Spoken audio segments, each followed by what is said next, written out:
સર્વે વૈષ્ણવોને જય શ્રી કૃષ્ણ। આજે આપણે પરાંબા માતની બીજી વાર્તા વાંચીશું। વાર્તાનું નામ છે અખંડ સૌભાગ્ય।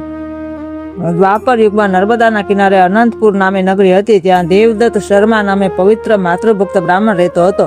લીલાવતી નામની તેની સ્ત્રી જગદંબાની પૂર્ણ ભક્ત હતી। પૂર્વજન્મના પ્રારબ્ધ દોષે તેને કોઈ સંતાન ન હતું, જેથી તે અતિ દુઃખી બની વારંવાર પોતાના પતિને પ્રાર્થના કરતી, સ્વામી મારા આ જન્મના તો કોઈ પાપ નથી, પરંતુ ગત જન્મના કોઈ પાપ હશે, જેથી મને સંતાન પ્રાપ્ત થતું નથી।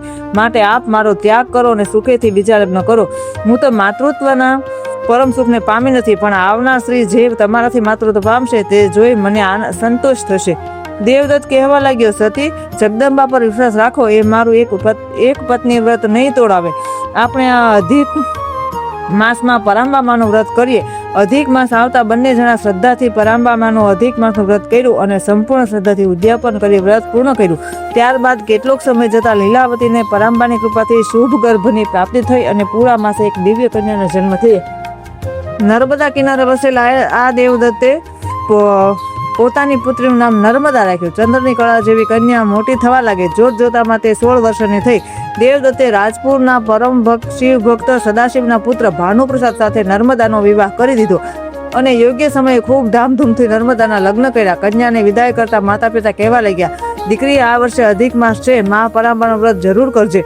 તારા સાસુ સસરા રજા આપે તો અહીં આવજે। અમારી અવસ્થા થઈ છે, જેથી માની આપેલી સંપત્તિનો આ વ્રતમાં સદુપયોગ કરીશું। દીકરી વિદાય થઈ। આંસુ ભરી આંખે લીલાવતી કહેવા લાગી, માં, તારા વ્રતનો આ ફળ છે, તું જ રક્ષા કરજે। નર્મદા સાસરે આવતા જેના પગલાથી સદાશિવના ઘરમાં તો જાણે સાક્ષાત લક્ષ્મીજી પધાર્યા। જોત જોતામાં સદાશિવનું કુટુંબ સુખ શાંતિ ભોગવવા લાગ્યું, જેથી નર્મદા તો આ ઘરની લક્ષ્મી થઈને રહેવા લાગી। સમયનું ચક્ર તો ગતિમાન છે। અધિક માસ આવતા નર્મદા વિચારવા લાગી, મારા સ્વામી મને ખૂબ જ પ્રેમ કરે છે, કદાચ પિયરમાં જવાની રજા નહીં આપે। પરંતુ જ્યારે ભાનુપ્રસાદે જ કહ્યું કે નર્મદા, તારા માતા પિતાની ઈચ્છા છે તે પૂરી કરવા તું સુખેથી તારા ઘેર જા। અધિક માસમાં પરાંબાનું વ્રત કરજે અને નિરાતે આવજે। સાસુ સસરાની રજા લઈ નર્મદા પિયર આવી। અધિક માસ આવ્યો। આખો માસ નર્મદા રોજ સવારે માતા પિતા સાથે નદીએ જઈને સ્નાન કરી દાન કરતી। આમ પરાંબાનું વ્રત કર્યું। વ્રત પૂર્ણ થવાને 4 દિવસ બાકી હતા, ત્યાં વિધાતાએ કસોટી કરી। રાજપુરથી સમાચાર આવ્યા કે ભાનુપ્રસાદ નદીમાં પૂરમાં તણાઈ ગયા છે અને તેમના શબનો પણ પત્તો નથી, માટે નર્મદાની ચૂંદડી ઉતારી જળમાં પધરાવી દેશો।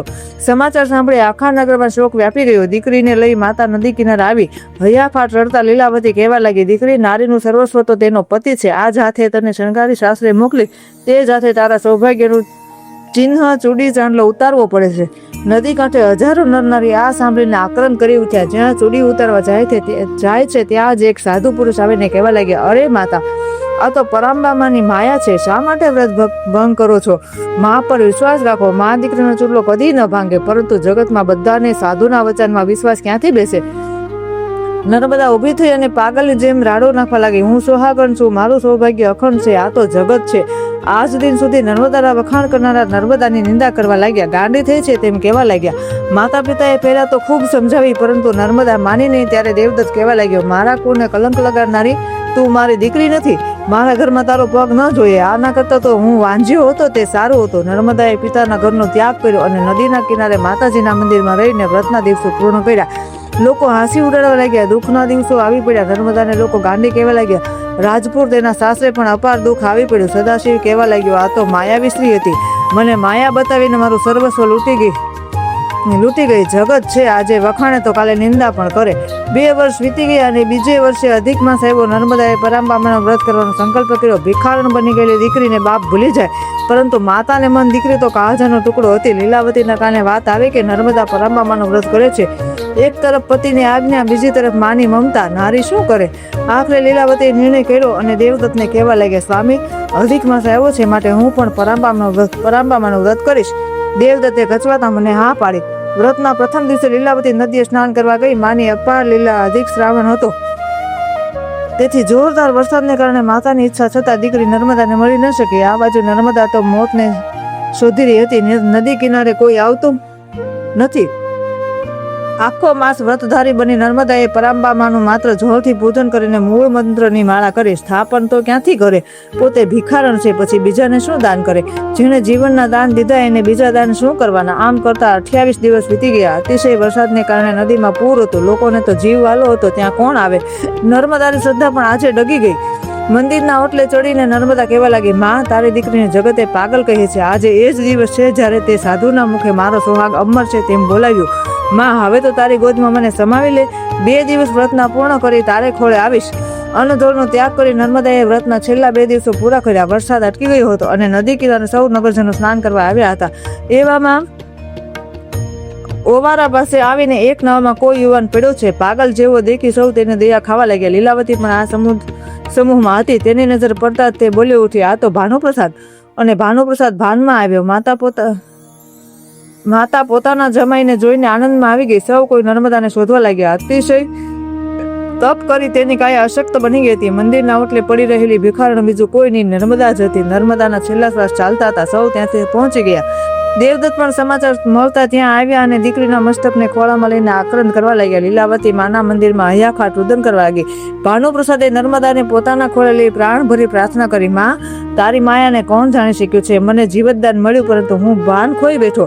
જગત માટે હું મૃત્યુ પામ્યો. મા બાપે મારી ઉત્તરક્રિયા કરી, પણ તારા વ્રતના વિશ્વાસે બેઠેલી નર્મદાએ ચૂડી ચાંદલો ના ઉતાર્યા. આ માં, આજ ભલે હવે અમને છૂટા ના પાડીશ.